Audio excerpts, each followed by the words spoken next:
5 തലമുറകളായി നിങ്ങൾക്കൊപ്പം PRS hospital.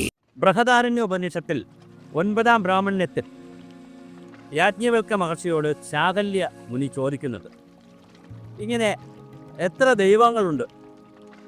നമ്മളൊക്കെ ഇപ്പോൾ പഠിച്ചു വെച്ചിരിക്കുന്നത് 30 കോടി ദൈവങ്ങളുണ്ടെന്നാണ്. അപ്പോൾ എത്ര ദൈവങ്ങളുണ്ടെന്ന് ശാകല്യ മുനി ചോദിക്കുമ്പോൾ നമ്മുടെ യാജ്ഞവൽക്യ മഹർഷി പറയുന്നുണ്ട് 3, പിന്നെ 33, 3000 എന്നൊക്കെ ഇങ്ങനെ പറയുന്നുണ്ട്. അത് പറഞ്ഞിട്ട് അതിൻ്റെ കണക്കും പറയുന്നുണ്ട്. 8 വസുക്കൾ, 11 രുദ്രന്മാർ, 12 ആദിത്യന്മാർ, പിന്നെ ഇന്ദ്രൻ, പ്രജാപതി, അങ്ങനെയാണ് 33 പറയുന്നത്. വസുക്കൾ എന്ന് പറയുന്നത് അഗ്നി, പൃഥ്വി, വായു, ആകാശം, സൂര്യൻ, ദേവ്, ചന്ദ്രൻ, നക്ഷത്രങ്ങൾ, പ്രാണൻ, അപാനൻ, ആത്മാവ് തുടങ്ങിയിട്ടുള്ള മനുഷ്യനുമായി ബന്ധപ്പെടുത്തിയിട്ടുള്ള ഈ കാര്യങ്ങളൊക്കെ ചേർത്ത് അതിനെയൊക്കെയാണ് നമ്മൾ ദൈവമായി കണക്കാക്കി ആരാധിക്കുന്നതെന്നുള്ള അർത്ഥത്തിലാണ് യാജ്ഞവൽക്യൻ പറയുന്നത്. ഇനി ഇങ്ങോട്ട് വളർന്നു വരുമ്പോൾ ഇത് എവിടെ വെച്ചാൽ ഈ 30 മുക്കോടിയായത്? അവിടെയല്ലേ വേറെ രസകരമായ കാര്യം. ഈ 30 മുക്കോടിയായതിൻ്റെ കഥ പഠിക്കുമ്പോൾ നമ്മൾ മനസ്സിലാക്കേണ്ടത്, ആ കാലഘട്ടത്തിൽ തന്നെ മനുഷ്യൻ്റെ ഗുണങ്ങളെ സാത്വികമെന്നും രാജസികമെന്നും താമസികമെന്നും ഒക്കെ പറയുന്ന രൂപത്തിൽ പറഞ്ഞു തന്നു. അപ്പം ഹിന്ദു ആചാരത്തിൻ്റെയും ഹിന്ദു മതത്തിൻ്റെയും സനാതന ധർമ്മത്തിൻ്റെയും ഏറ്റവും വലിയ സവിശേഷത, അത് വലിയ സ്വാതന്ത്ര്യം നൽകുന്നു. അതൊരു പ്രവാചക മതമല്ല, ഏതെങ്കിലും ഒരു പ്രവാചകൻ സൃഷ്ടിച്ചതല്ല. അത് പിന്നെ എന്താണ്, സ്മൃതികളിലൂടെയും ശ്രുതികളിലൂടെയും നിരവധി ഋഷിമാരിലൂടെ രാമായണത്തിലൂടെ, മഹാഭാരതത്തിലൂടെ, ബ്രാഹ്മണ്യത്തിലൂടെ, ആരണ്യകത്തിലൂടെ, പുരാണങ്ങളിലൂടെ ഒരുപാട് സംവിധാനങ്ങളിലൂടെ വികസിപ്പിച്ചു വന്നതാണ്. സൃഷ്ടി, സ്ഥിതി, സംഹാരം എന്നുള്ള കാഴ്ചപ്പാട് വന്നപ്പോൾ തന്നെ അതിനുവേണ്ടി തന്നെ 3 ദേവതകളെ സൃഷ്ടിച്ചു, അല്ലെങ്കിൽ മനുഷ്യൻ സങ്കല്പിച്ചു. ബ്രഹ്മാവ്, വിഷ്ണു, മഹേശ്വരൻ അല്ലെങ്കിൽ പരമശിവൻ എന്നുള്ള അർത്ഥത്തിൽ അങ്ങനെ പിന്നെ മുരുകൻ, ഗണപതി, പിന്നെ ദേവി ആദിപരാശക്തി, അങ്ങനെ 6 ഘടകങ്ങൾ വന്നു. അപ്പോൾ ബ്രഹ്മാവ്, വിഷ്ണു, മഹേശ്വരൻ, മുരുകൻ, ഗണപതി, ആദിപരാശക്തി, ദേവി അല്ലെങ്കിൽ പാർവതി എന്നുള്ള സങ്കല്പത്തിൽ വന്നു. പിന്നെ സരസ്വതി, ലക്ഷ്മി, ഇങ്ങനെ ഒരുപാട് ദൈവങ്ങൾ അല്ലെങ്കിൽ എങ്ങനെ വന്നു, ദേവതാ സമ്പ്രദായം വന്നു. ഇതെല്ലാം ദേവതാ സമ്പ്രദായങ്ങളാണ്. ദൈവം എന്ന് പറയുന്നത് ബ്രഹ്മവും പരമാത്മാവും എന്നൊക്കെ പറയുന്ന സങ്കല്പത്തിൽ ഒന്നേ ഉള്ളൂ.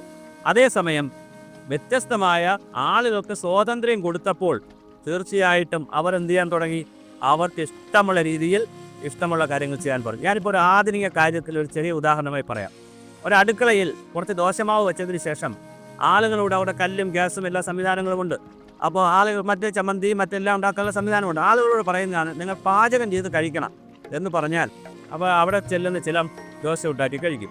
ചിലരാണെങ്കിൽ ഉള്ളി ദോശ ഉണ്ടാക്കും, ചിലർ ദോശയിൽ തേങ്ങയിടും, ചിലർ ദോശയിൽ ചെറുതുണ്ടാക്കും, വലുതാക്കും, ചിലർ നെയ്യ് റോസ്റ്റാക്കും, ചിലർ മസാല ദോശയാക്കും, ഇനി ചിലർ ദോശ വേണ്ട ഇഡ്ഡലിയാക്കാം, ദോശമാവിനെ തന്നെ ഇഡ്ഡലിയാക്കും. ഇങ്ങനെ പല രൂപത്തിൽ ചെയ്യും. ഇതേത് രൂപത്തിൽ ചെയ്യുന്നതിലും ഹിന്ദു മതത്തിൽ തടസ്സമില്ല. ഇവിടെ ദൈവങ്ങളെ കണക്കാക്കുന്നത് ഒരു പ്രപഞ്ചശക്തിയെ, പ്രപഞ്ചത്തിൻ്റെ ഉണ്മയായിട്ടുള്ള സ്വത്വമായിട്ടുള്ള ഒന്നിനെ, ആ ഏകത്വത്തെ ബഹുവിധത്തിൽ വ്യത്യസ്ത രൂപത്തിൽ ആളുകൾ എടുക്കുമ്പോൾ തന്നെ ഭാവങ്ങളുടെ രൂപത്തിലുണ്ട്. കോപം, ശൃംഗാരം, ദേഷ്യം, ഇപ്പോൾ ഭദ്രകാളിയുടെ പോലുള്ള ദൈവങ്ങളൊക്കെ മറ്റൊരു രൂപമാണ്. അപ്പോൾ ഓരോ രൂപത്തിൽ ഭാവത്തിൽ ശൈശവകാലമുണ്ട്, കുട്ടിക്കൃഷ്ണനുണ്ട്, മഹാവിഷ്ണുവുണ്ട്, ഉണ്ണികൃഷ്ണനുണ്ട്, യൗവനമായ വ്യക്തിയായതുകൊണ്ട്. പിന്നെ അയ്യപ്പൻ തന്നെ പിന്നെ എന്താണ്, ബ്രഹ്മചാരിയായിട്ടുള്ള അയ്യപ്പനുണ്ട്, ശബരിമല പോലുള്ള കല്യാണം കഴിക്കുന്ന അയ്യപ്പനുണ്ട്, ശാസ്താവ് പോലുള്ള ആളുകളുണ്ട്. അപ്പോൾ വളരെ മനുഷ്യൻ്റെ ജീവിതവുമായി ബന്ധപ്പെടുത്തിയിട്ട് എന്തൊക്കെ ഉണ്ടോ അതെല്ലാത്തിൻ്റെ രൂപത്തിലും ഭാവത്തിലും ഒക്കെയാണ് ദൈവത്തെ സങ്കല്പിച്ചിരിക്കുന്നത്. അതുകൊണ്ട് തന്നെ വിഗ്രഹാരാധനയും ആത്മപ്രതിഷ്ഠയാണല്ലോ, അല്ലെങ്കിൽ പ്രാണപ്രതിഷ്ഠയാണല്ലോ ചെയ്യുന്നത്. തന്ത്രി അല്ലെങ്കിൽ അവിടെ പൂജ ചെയ്യുന്ന അദ്ദേഹത്തിൻ്റെ പ്രാണപ്രതിഷ്ഠയാണ് ചെയ്യുന്നത്. മൂലമന്ത്രമുണ്ട് ക്ഷേത്രങ്ങളിൽ, പ്രത്യേകിച്ച് മൂലമന്ത്രമുണ്ട്. മൂലമന്ത്രം എന്തിനാ പറയുന്നത്? ഓരോ ക്ഷേത്രങ്ങളിലും വ്യത്യസ്തമാണ്. അങ്ങനെ മൂലമന്ത്രം വച്ചിരിക്കുന്നത്, പ്രാണപ്രതിഷ്ഠ ചെയ്യുന്നത്.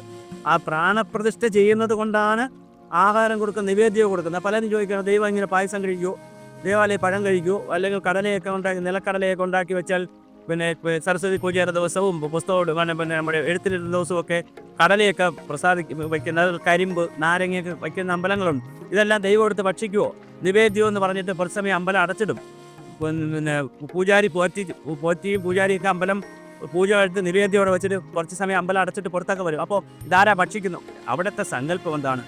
മനുഷ്യൻ്റെ എല്ലാ വികാരങ്ങളും വിചാരങ്ങളും ഉള്ളതുപോലെ തന്നെയാണ് വിഗ്രഹത്തെ അതുകൊണ്ടാണ് ഉറങ്ങുന്ന സമയം പിന്നെ അടച്ചിടേണ്ട സമയമില്ലല്ലോ, മുഴുവൻ സമയം തുറന്നു വെച്ചാൽ മതിയല്ലോ. അടയ്ക്കുന്ന സമയം, തുറക്കുന്ന സമയം, കുളിപ്പിക്കുന്ന സമയം, പിന്നെ ഉണർത്തുപാട്ട്, പിന്നെ ഉറങ്ങുന്നതിന് പാട്ട്.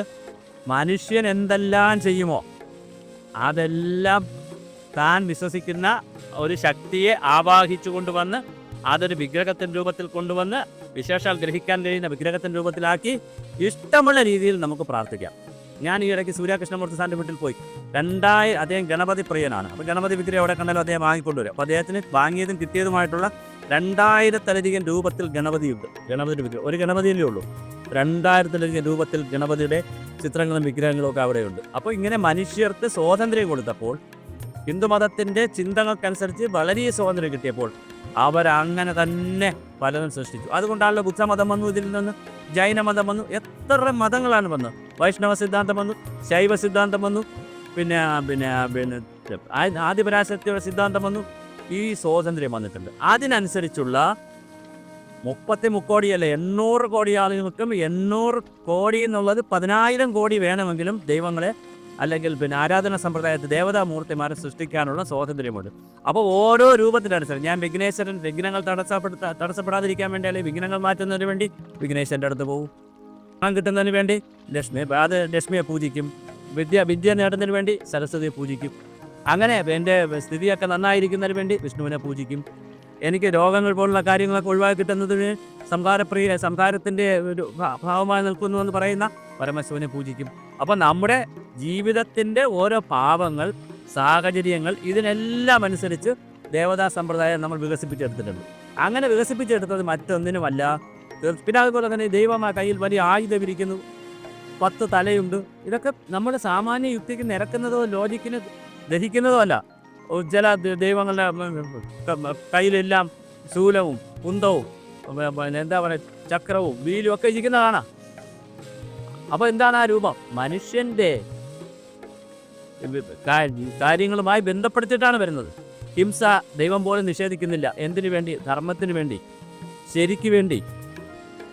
പിന്നെ പ്രതിരോധത്തിനൊക്കെ വേണ്ടി തന്നെയാണ് ഈ ആയുധങ്ങൾ കയ്യിൽ വെച്ചിരിക്കുന്നത്. ആർക്ക് പ്രതിരോധം? മനുഷ്യർക്ക് പ്രതിരോധം. മനുഷ്യർക്ക് പ്രതിരോധം ഉള്ളത് കൊണ്ട് ആ പ്രതിരോധത്തിൻ്റെ പ്രതീകമായി താൻ വിശ്വസിക്കുന്ന ദേവിയിൽ അല്ലെങ്കിൽ ദേവനിൽ അതിൻ്റെ സിമ്പൽ കൂടി വച്ചിരിക്കുന്നു. ഇതെല്ലാം മനുഷ്യരാണ് ചെയ്തിരിക്കുന്നത്. അപ്പോൾ മനുഷ്യൻ്റെ ഭൗതിക ജീവിതത്തെ മെച്ചപ്പെടുത്തുന്നതിന് വേണ്ടി വളരെ ഗൗരവമായി മനുഷ്യർ രൂപപ്പെടുത്തിയെടുത്ത വിശ്വാസ പ്രമാണങ്ങളുടെ ഭാഗമായിട്ടാണ് ഇത്രയധികം ദേവതാ സമ്പ്രദായം വന്നത്. അതിൻ്റെ അർത്ഥം 800 കോടിയോ 33 കോടിയോ ദൈവങ്ങളുണ്ട് എന്നുള്ളതല്ല. ദൈവം എന്നതൊരു ഒറ്റ ഏകത്വമാണ്. അതിൻ്റെ പല വഴിയിൽ അതിനെ സമീപിക്കുന്നു എന്നുള്ളത് കൊണ്ടാണ് ഈ 33 കോടി ദൈവങ്ങൾ എന്നുള്ള സങ്കല്പം നമ്മുടെ ഭൂമിയിൽ വന്നത്.